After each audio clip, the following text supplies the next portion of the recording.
Bonjour à tous, aujourd'hui nous sommes le mardi 1er mars 2022. Je poursuis mes séries de Katsu de quelques minutes pour transmettre de l'information et des conseils et des ressentis à l'instant présent. Je vous invite toujours à vous abonner à ma page YouTube, comme ça vous serez prévenu pour... c'est-à-dire d'abord vous pourrez voir mes anciennes Katsu et vous serez prévenu pour les prochains. Avant d'aborder mon thème, je voulais remercier à ceux qui ont participé à mon atelier samedi dernier. Le thème c'était Je me connecte à mes facultés de mon esprit et mon intuition devient grand ». C'est vrai, on a passé des bons moments, il y a eu des émotions, des pleurs, il y a eu des fous rires aussi. C'est vrai, on a vraiment passé vraiment une après-midi vraiment intense. Et même, j'ai débordé un peu. Des fois, les ateliers, ça dure 4 heures et là, c'était presque 6 heures. Alors, à la fin, je commençais à saturer parce que, bon, je fais venir des énergies et puis j'ai des canalisations. Et puis, ça travaille aussi le médium, hein, le canal. Mais bon, c'était un bon moment. Et puis... je voulais faire une annonce, c'est que le samedi 26 mars 2022 aussi, je vais refaire un autre atelier. Bon, ce sera, bon, le titre, je vais le changer, mais ce sera dans la même énergie, hein. C'est encourager les gens à se connecter à toutes ces facultés, à prendre conscience, nous sommes tous guérisseurs, tous médiums, hein. Et puis on va voir ce jour-là quel message et quelle énergie qu'ils vont nous transmettre dans ce que je parle, ceux qui sont dans l'autre plan. Et j'invite ceux qui voudraient participer à cet atelier à me contacter, hein. Il y a mon numéro de téléphone sur mes Facebook, sur mon compte VK et puis sur ma chaîne YouTube. Voilà. Alors aujourd'hui, je voulais aborder un thème par rapport à ce qui se passe à l'Ukraine et en Russie. Du fait, une de mes filles m'a téléphoné hier, qu'elle voulait savoir qu'est-ce que j'en pensais, et puis elle m'a dit, ce serait pas mal que tu fasses un petit commentaire par rapport à ce que tu penses de cette situation qu'on vit là-bas. Parce qu'il y a beaucoup de gens qui sont en train de s'inquiéter, puis il y a beaucoup de gens qui sont en train de dire n'importe quoi. Et alors moi, avec mon recul, j'ai toujours une façon de voir les choses, c'est prendre du recul et puis écouter les versions.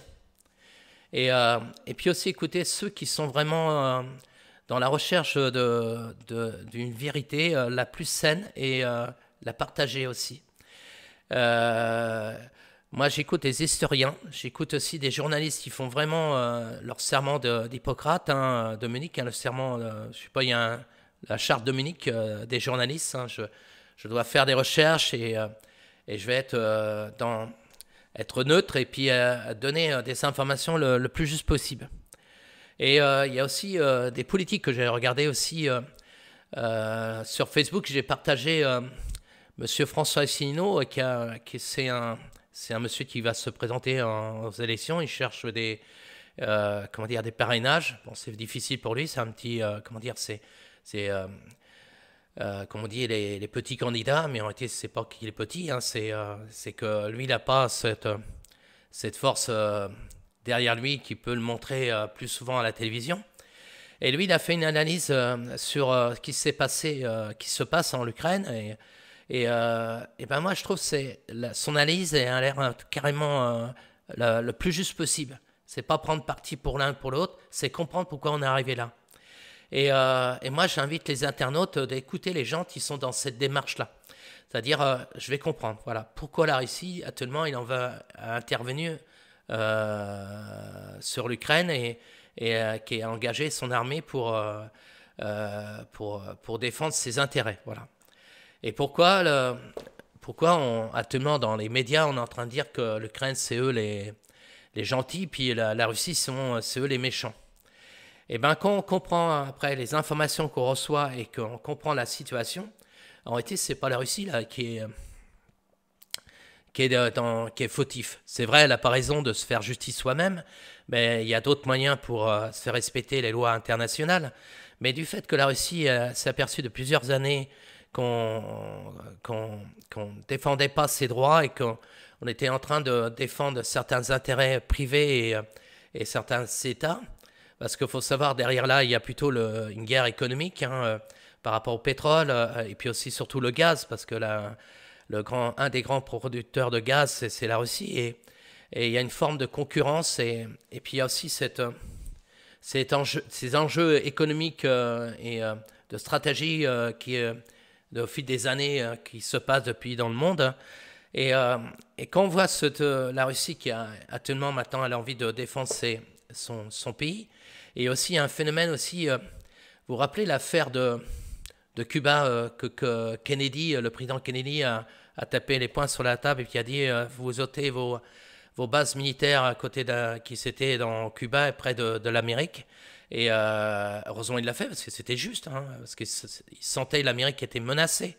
Et là, qu'est-ce qui se passe? C'est pareil, la Russie aussi, elle a averti, et même il y a eu des engagements avec W. Bush, le père, ben, pas le fils, mais le père, qui avait dit non, non, on ne mettra pas, comme on appelle ça, l'OTAN à côté, très proche comment dire, de la frontière russe. D'ailleurs, il y a des pays qui faisaient tampon. Et à fur et à mesure qu'il y a eu d'autres présidents et d'autres choix politiques américains, et c'est comme s'ils revenaient à leurs paroles. Il y a toute une explication que certains historiens et journalistes qui font vraiment le travail, ou d'autres personnes qui ont été dans la politique. Je vois aussi des anciens ministres des Affaires étrangères aussi. Il y en a un, je ne me rappelle pas son nom, mais qui était aussi, quand c'était Mitterrand. Il y a aussi De Villepin. Il y a des gens qui sont là pour vraiment tempérer les choses. Et par contre, il y a des politiques, hein, eux, c'est t'en vas, t'en guerre. Voilà. Eux, c'est comme s'ils ont envie de mettre l'huile dans le feu. Voilà. Et puis, il faut savoir la guerre économique qu'ils veulent faire pour sanctionner la Russie, mais indirectement, c'est pas la Russie, elle va pas être trop sanctionnée, ça va être surtout l'Europe. Parce que dans cette histoire-là, qu'est-ce qui va se passer? Ceux qui se font chauffer par le gaz, ou il y a aussi le blé, parce que aussi c'est un très grand producteur de céréales. Et puis il y a tout un enjeu qui va se passer, parce que si on veut taper sur l'économie russe, faut savoir que Poutine, c'est quelqu'un qui est un stratège. Hein, il sait que s'il allait intervenir par rapport à l'armée militairement, il sait que les autres pays, l'Amérique, l'Europe et tout ça, ils allaient taper sur lui, mais il avait comment dire, anticipé cette façon de réagir contre lui.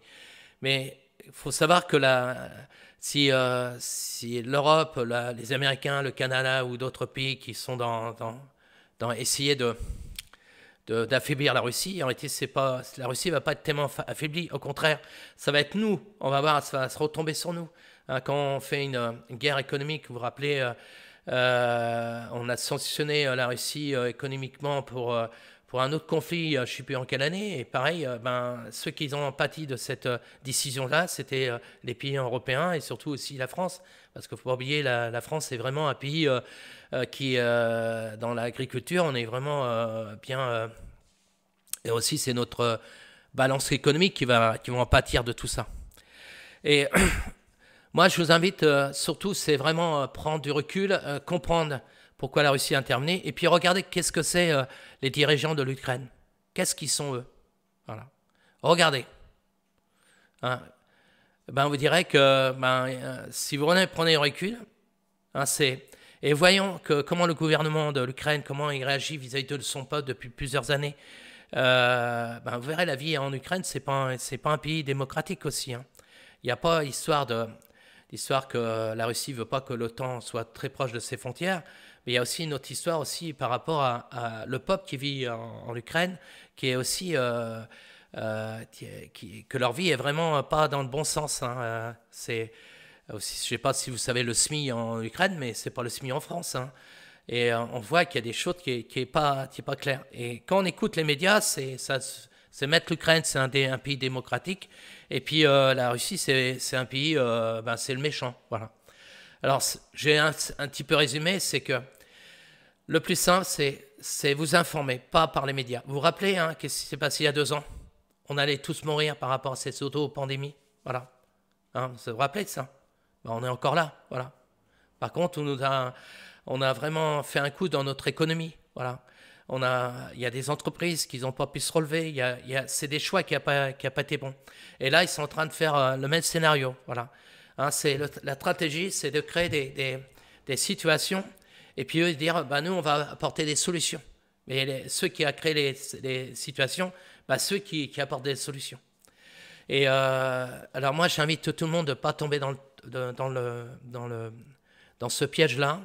C'est prendre du recul et pas suivre certains gouvernements, t'en vas en guerre, pas suivre certains médias qui sont en train de dire que la Russie, c'est eux